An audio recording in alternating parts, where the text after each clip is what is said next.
Salut à tous, j'espère que vous allez bien. Alors aujourd'hui, je vais pas vous montrer un tour de magie, mais j'aimerais vous raconter une histoire. Quelque chose qui m'est arrivé il y a quelques temps, quelque chose qui m'arrive en lien évidemment avec la magie. Voilà, donc posez-vous, mettez un grand écran, détendez-vous.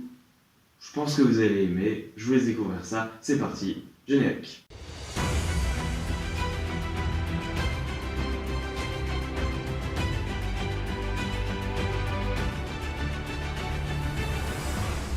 C'est une histoire qui se passe il y a maintenant 6 ans presque de cela. Nous sommes en 2017. Je suis avec ma famille et une autre famille d'amis et on voyage en Jordanie. Jordanie, grand pays de nombreux vestiges de l'époque romaine, Petra et bien d'autres. Et là on était en train de visiter le Wadi Rum. Alors le Wadi Rum qui est un grand désert.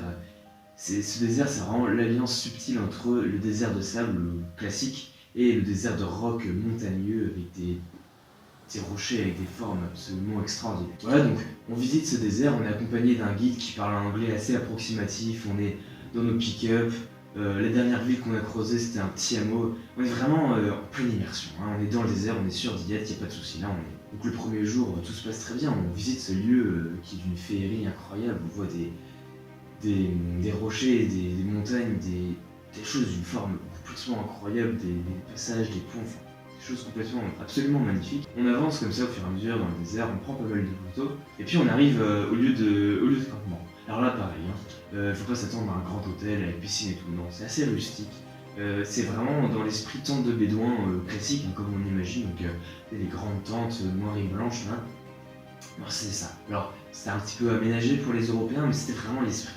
Et donc on arrive, on a chacun notre tente individuelle, et on avait une tente également de réception, une tente de réfectoire, une tente qui faisait office de réfectoire. Et c'est là où ça commence à devenir croustillant.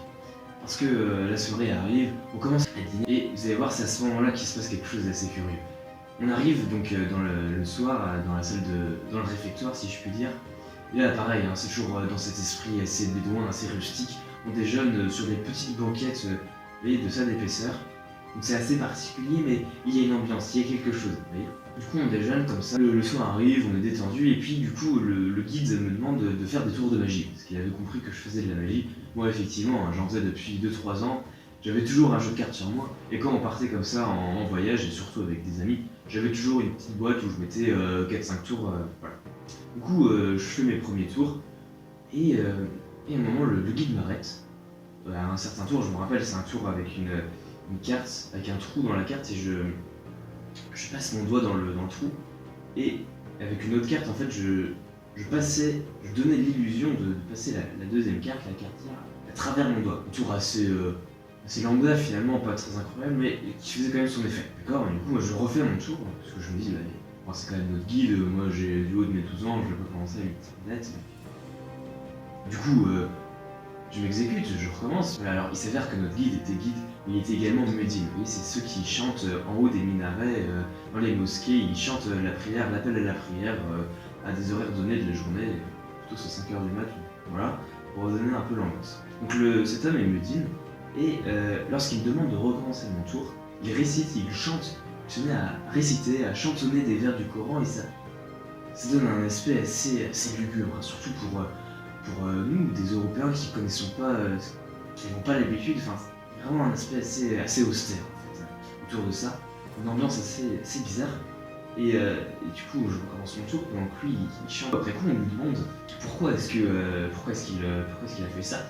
Et il nous a expliqué qu'en fait, il était à Londres un jour, qu'il avait vu un magicien comme ça sur scène, et il nous explique que pendant la prestation du magicien, il avait chanté des vers comme il venait de faire avec nous, et ça lui avait permis de comprendre le tour. Et en fait, il avait essayé de faire ça avec moi et ça n'avait pas marché. Moi, ce que je trouve incroyable avec cette histoire, c'est que la magie, on se rend compte que c'est absolument universel.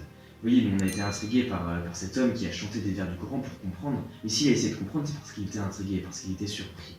Et je trouve ça incroyable de voir que la magie peut surprendre des gens comme vous et moi qui parlent en français, qui avons une culture française, mais également des gens qui habitent au fin fond du désert, au fin fond du monde presque, j'ai envie de dire.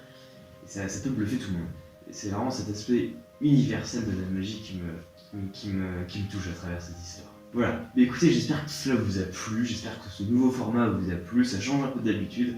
Je sais pas hein, si ça va vous plaire, dites-moi dans les commentaires si ça vous plaît ou pas. Voilà, écoutez, c'est tout pour moi pour cette semaine. On se retrouve la semaine prochaine pour une nouvelle vidéo. Et sur ce, portez-vous bien. Allez, ciao!